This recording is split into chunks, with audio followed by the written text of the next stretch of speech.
Hey,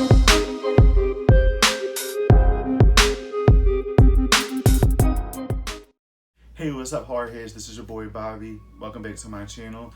And tonight was the second night of the Scream series, and we got our episodes 3 and 4. So this episode pretty much started off with Dion and Liv talking about finding Marcus because they think he's still alive out there and torturing them, and Dion's concerned that he's killing all his friends. So if his brother's still alive, he want to go find him to find out why he's doing all these things, because he should be going after him. So meanwhile, they have this weird steamy makeout session, and then I guess they end up having sex or whatever, and Dion wakes back up, and then he tried to get Liv attention, and she's dead inside the bed. So he gets up and he's panicking. Ghostface is in the room, and he pretty much, gets Dion down, and then they pretty much start fighting. And Ghostface takes his knife and, shoves it into Dion's chest to slide it down and open him up. And, Dion takes Ghostface mask off and he sees himself, but it's not really himself. He sees Marcus, because Marcus is actually Dion's twin. And he's just screaming in Dion's face like, this is what happened, why would you do this, and blah, blah, blah, blah, blah. So as this all going on, I'm already saying this must be a dream, because I'm pretty sure they didn't just kill off Liv just that quickly and then Dion getting cut open, and he's like the main character in the show. So I knew for a fact that this was a dream, so that part was very predictable, but it was still very much entertaining. I enjoyed that little part right there because it was kind of gory. Alright, so we get into Dion and Jamal again, and then, they're discussing about Marcus because it's Halloween, and obviously Halloween is the night that Marcus got killed by the Hookman dude or whatever. So Jamal is explaining to him like, hey, you do have another brother, it's me, and you just, I want to be a part of this family, even though we're like half brothers, we shouldn't let this kind of get in between us. So Jamal, like I said in yesterday's episode, Jamal is trying. He's really trying to fit in with, this family and Dion and become a good brother to him and just be there for him when he needs to. So after Dion and Jamal have their talk, Dion gets a call from Marcus on his phone. We all know it's Ghostface because Marcus is supposed to be dead. And Ghostface is pretty much saying, meet me at the spot where it all happened, I guess in the junkyard where Marcus was killed, and we'll discuss things there, or we go forward there. So Dion want to go by himself. He don't want to go with anybody because he don't want to put any of his friends in danger and end up getting them killed. And then we go back to Amiras and Beth. As we've seen in the last couple episodes, Amiras and Beth got this relationship thing going on, and even though I said Amiras is not the brightest person, Beth is kind of attracted to that. She likes that about him. We last left off with them, Beth was throwing herself onto Amiras, and Amiras wasn't feeling it too much because he didn't know how to react to a woman like that. So he was trying to, defend himself. So Beth is now giving him the cold shoulder and feeling some type of way because he rejected her. And they got this whole little weird relationship going on right now. But as this episode keeps going, I have a feeling that their relationship together is going to grow. They keep doing this whole back and forth thing, and it's kind of interesting to see. They kind of make a cute couple because they're so different from each other. Amiras is like, again, this, kind of naive character. He doesn't know better, where Beth is like this horror head, and she's into like dark stuff, and they're the complete opposite, but I feel like they would go so well with each other. Also in this episode is a test of friendship between Kim and Manny, because as we've seen in the previous episodes as well, Kim and Manny are very, very close friends. She's always coming to his defense because she's the more, extroverted one. She's always loud, and she's always, speaking up for herself and for other people, where Manny's kind of more to himself. So it's kind of a test of friendship, because there's a scene where they're trying to find Dion because they know Dion is going out to, this area to find out if Marcus is actually the killer. And they come across these rednecks, and, Kim, with her loud mouth, into it with one of the rednecks, and Manny had thrown himself in there because he wants to defend his best friend. So that situation turns really, really nasty, and towards later on in the episode, Manny and Kim starts to argue because Kim always felt like she always got to come to Manny's defense, where Manny doesn't stick up for himself as much. but he does have this built-in anger that he likes to let out. But Kim is more, like I said, is the extroverted one. So of course she's going to be always the one defending him and other people, but she's tired of being that way because it's always her where she feels that though in a relationship it should be them defending each other rather than her defending just one person. So it's a test of friendship between them two, and you kind of feel bad and feel for Manny a little bit, and you also feel for her. So the crew know where Dion is going, so they're trying to chase him down, and I believe Liv ends up, catching up with him. And then since Amir and Beth got into this fight, Amir ended up riding with Liv and Dion to the Hookman's, junkyard where 8 years ago he's seen his brother, heard his brother get killed inside the, the junkyard by the Hookman. So while all that's going on, you got Beth, Kim, and Manny still stuck at the little gas station spot. And, Kim is going at it with the redneck still. They end up leaving. She ends up leaving. She gets upset with Manny because he didn't come to her defense. So she ends up fixing her car, driving off, leaving Beth and Manny by themselves because she's that upset. So as she's going, the rednecks chase after her, and she drives off and swerves into this like weird cornfield. So she ends up swerving into there, and Beth and Manny's out looking for her, and they end up catching up to her, and Manny ended up catching up to her, and he comes across the rednecks. He gets into it with the rednecks, and he fights one of them and ends up scaring them all off, which is kind of weird because you got this one person with this crowbar, and you got like 3 of these guys. They easily could have jumped them, whatever. I don't know why they was acting so scared, but I guess in this episode they want to show Manny's masculinity in here and show how tough that he is, and he could take on these 3 guys. They did a good job with that, but at the same time, in reality, I'm sure 3 against 1, he would have got jumped. Dion, Liv, and Amiras inside the junkyard place where the Hookman stays at. So they're out there all talking. The Hookman takes Amir, Dion saves him, and then they get into this whole fight situation, and Dion is going at the Hookman.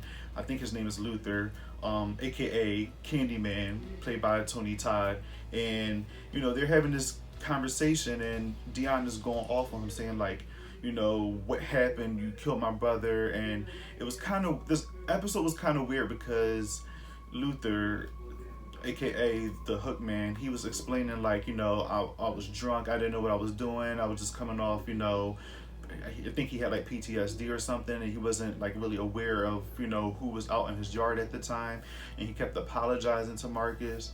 I'm saying Marcus, to Dion. He keeps explaining to Dion I'm sorry, I didn't know what was going on, and he was just I think my brother's out there still alive, and he's just I don't know because Marcus is still here. So he shows Dion, Liv, and Amir the spot where it all happened, and he pulls the sheet back, and he see the ghost face mask there, and that's the ghost face mask that Marcus was wearing when he was a little kid, where the Hookman shoved his hook into Marcus's head.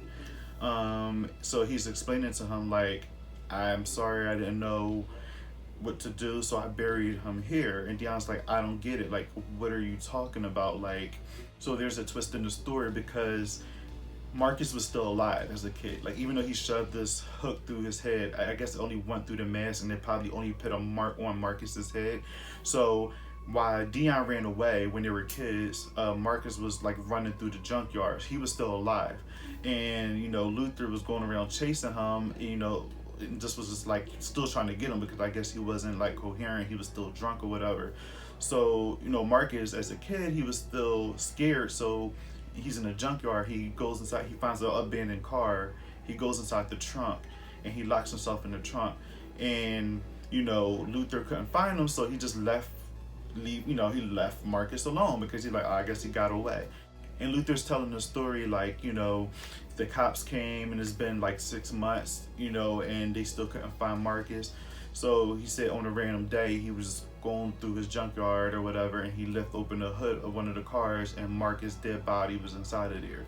So I guess that's how he ended up burying Marcus, inside his junkyard or whatever. And Dion was distraught by that situation. He didn't really show too much emotion. It was kind of messed up to see the actual way that Marcus died, because he was technically still alive. And if Dion would have stayed and helped his brother, or stayed around long enough, he would have known that Marcus didn't actually die just by getting a hook in his head. He was still alive. He ended up dying because he trapped himself in the hood of the car and probably ended up suffocating. So at this time, everybody leaves Dion alone because he wants to be left alone, and he gets the old mask and crumble it up because he's dead upset about like what happened to his twin brother. He hears Luther screaming from across the yard. So while Dion's out there grieving, he hears Luther screaming. So Luther comes out and just like, hey, Ghostface is here, he's after you. And Dion looks at him and he's all stabbed up in the chest and the stomach. So Dion goes to look for Ghostface and he leaves Luther alone. Luther ends up coming across Ghostface and they end up having this crazy battle. Luther got his hook, Ghostface got his knife, and they having this weird like sword fight situation going on. And in my head I'm thinking like this must be a little bit iconic because you got Candyman and Ghostface fighting each other, which is very, very interesting to see. So they were just going after each other in this scene right here. They were just going after each other, just, you know, try to go for the gut. Cuts off to Dion, you know, still looking for Luther. So he ends up finding Luther, but Luther is in this weird contraction, like chained up, where this machine, it's like I guess it crushes trucks and cars together. I forgot what it's called. Dion is trying to save Luther because he's like about to get squashed by this damn machine, and he's like, hey, just like, where do I go? Where do I find like this thing to stop this? And Luther's just like, just give up, like it's almost too late, like it's going to be too late by the time you find it, just like let it go. So Dion just sitting there watching Luther about to be smushed, and you actually see the machine just smush Luther and all this blood just goes squirting everywhere.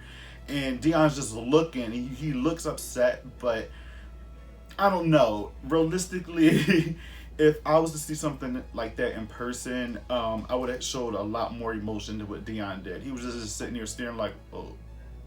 Where you would show some type of emotion. I'm not trying to say you should cry or anything, but a little bit more emotion than what Dion showed in this particular scene here. It was very interesting. But that's the end of Luther. Luther is gone. He pretty much told his story. He told the truth of what happened with Marcus.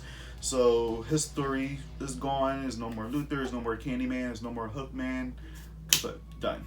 And the next scene, we have Manny trying to look for Kim. So after he dealt with the rednecks, he found Kim's car inside the little cornfield or whatever. He goes there, he don't see her. He comes across Ghostface. They get into this whole little fight. And, you know, he ends up going inside the car, and Ghostface ends up locking him inside the car. And, you know, he's trying to get out because he see like a trail of gasoline coming leading from the car where Kim was driving. So Ghostface, you know, light up a match, throw it down, and it leads to the car where Manny's in. So Manny's trying to bust out the car, but he can't get out. The whole car is on fire, and Manny blows up in the car, and he's gone. So Dion links back up with the crew. He told, you know, the crew what happened to Luther, and, you know, Kim comes out of nowhere, and she's looking for Manny, and she's like kind of upset. And then they hear this loud explosion. They go to the direction of the car, and she just finds that Manny's inside the car, and he's dead. And she's sitting there in distraught and crying. And then Luther's on the other, I guess he wasn't with them, so they end up calling him because they wanted to know what was going on. And they hear Kim just going off on the other side of the phone. And, you know, he pretty much just know that Manny was dead. But this episode was sad because, you know, like I said in the beginning, it was a test of friendship between Manny and Kim. You know, they were best friends, and then they had this whole little, you know, bad situation happen not too long ago. And for him to end up dying, and, you know, they didn't, you know, reconcile their friendship and, you know, make up with each other, and for him to just die in her car in that, you know, horrific way, it left the impact on her.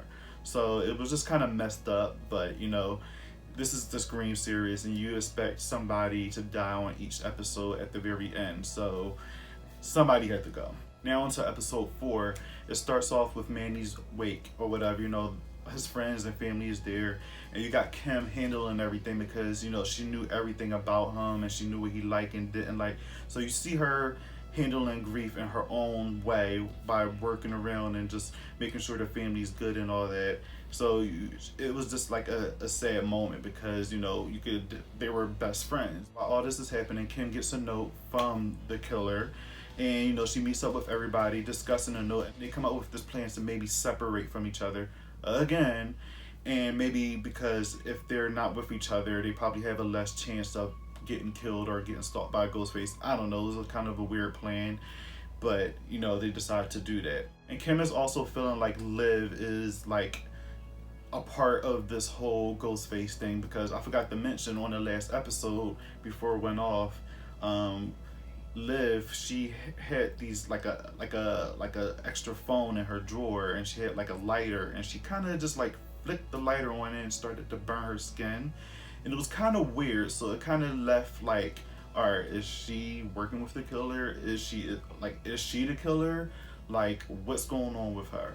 So she's been acting very, very strange lately, and Kim start to notice the difference in her. So Kim thinks Liv is definitely a part of this, if not the killer. So everybody is alone. Dee's at his football practice, and then he kind of looks up, and then he see the ghost face. So he goes run up to the scoreboards where he's seen the ghost face mask at, and he goes there and he sees the mask, and then he pulls that over and he sees a note. So everybody's just getting notes in this episode instead of text messages. Well, they getting text messages along with notes, so they're just getting the whole shebang. I don't know. And at this point, D is scared for his safety, so he ends up finding his brother Jamal. Jamal's getting a tattoo, and he's looking for a gun because he wants a gun to protect himself. So Amir finds his way to Beth's place because he's wondering how they're going to survive this whole situation, and him and Beth have this kind of weird relationship, like I mentioned before in the other episodes. So even though they had this weird argument the last time, they're trying to come to a conclusion of like how they're going to survive this. And being as though Beth is into horror movies, he's looking for information from her. So once he sees her, she's not wearing her whole gothic get up. She's just looking really normal with no makeup. So he was confused that if it was her or not. While Amir and Beth is working out their situation, you have Dion and Liv. She finds out that he have a gun, and he said, I need it for protection. And she's saying that you're not leaving here without it. It's dangerous. You can't use the gun. So he said, well, I'm getting out of here. So she ends up calling for her father because her father is a cop. He ends up, taking the gun from Dion. He ends up putting Dion in the car and driving far away. And Dion is kind of scared because he's like, you're a cop, I'm a black guy, I don't know what you're gonna do. You're taking me, not to the precinct, you're taking me far away from it, so what's going on? So Liv dad take Dion out into the woods. He said, I brought you out here for a reason. It's not that you're in trouble, it's that I want to tell you that Liv is not well, pretty much. Like she's a little unstable, and she has some things going on with her. Dion didn't know that. So meanwhile, they're having this conversation, and Dion sees the ghost face across the woods. So then the cop go and check it out. Ghostface end up stabbing the cop up or whatever, and then he goes after Dion inside the cop car. You just see all this wrestling and tussling, and they're trying to fight each other, and then that's all you really see. So Dion wakes back up from being unconscious, and he's right next to the cop, and pretty much Liv dad is dead.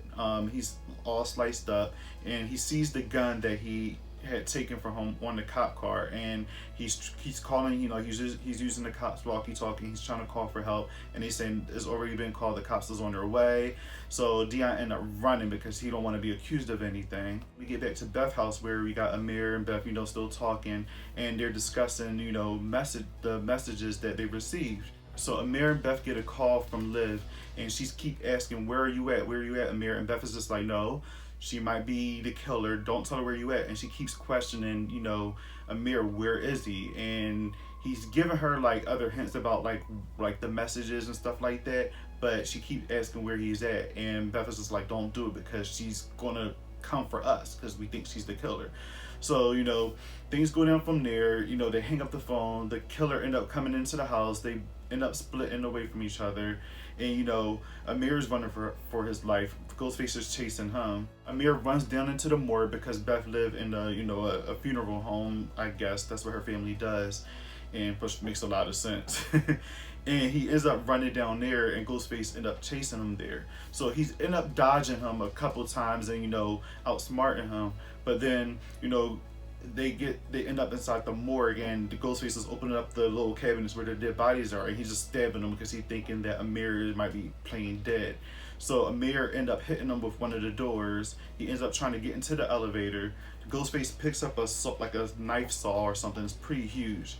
And Amir goes into the elevator, press the button, and he leans against the wall like a dummy.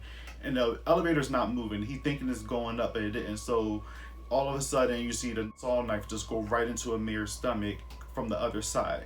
Ghostface had, penetrated through the elevator door, and it came out of Amir's chest. So then the elevator starts to move, and as the elevator is moving, the saw is pretty much sawing Amir's body in half, like straight down the middle. And I would say that was the most gruesome and like goriest part so far that I've seen in the show so far. It was crazy, and I felt bad for Amir because he was so innocent and likable, and they just got rid of him just like that. So, R.I.P. Amir, we will miss you, and R.I.P. Manny because we will miss you too. He was a cool character. But yeah, that was a crazy death at the end of here, and I just can't wait to see next week's episode to see how Beth will handle that and who will go next. So yeah, guys, that was the end of this episode. Hopefully you guys liked it and enjoyed it. And if you liked and enjoyed this video, please click the thumbs up and comment down below and let me know if you've seen the episode or not. And if so, let me know if you look forward to the last 2 episodes for tomorrow. So yeah, guys, I'll see you guys tomorrow for the next episode of Scream Resurrection. Peace out.